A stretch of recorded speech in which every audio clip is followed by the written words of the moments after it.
C1e designer polymers. So polymers we know mostly as plastics, and there are two main types. The first one has a low melting temperature. It has weak intermolecular forces between the chains, so they tend to be soft and stretchy. And that's because these really long polymer chains are lying over each other like this, like cooked spaghetti on a plate, and there's very little interaction between each chain. High melting point ones have got strong intermolecular forces between chains. They're hard and rigid. They actually have these strong bonds between the chains which is holding them and making it much more difficult for them to move around.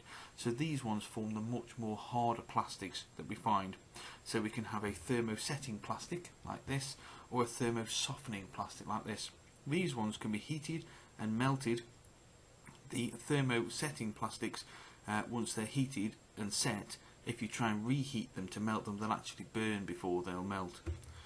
So specialised polymers, which is what we're looking at mainly, I've just given an example of 3 here, and it's really worth researching lots of different ones. Nylon is a polymer. It's tough, it's waterproof, and it's lightweight, so it's got some really important properties there.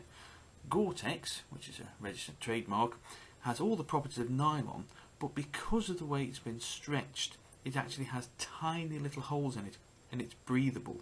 It's still waterproof. It won't let liquid water through, but it will allow water vapour through, and as you sweat and it evaporates, it can actually get through, but it'll still protect you from the rain.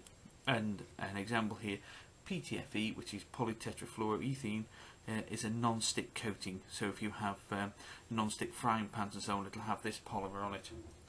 Now the last thing we'll look at with these is one of the major things with the plastics is they're chemically inert. So if you have a milk bottle, an old glass one, you'd want it to be same with modern ones. So the plastic milk bottles don't react with the milk and make them go bad, but because they don't react with anything, when they go to landfill, they stay there, and they stay there for a very, very long time.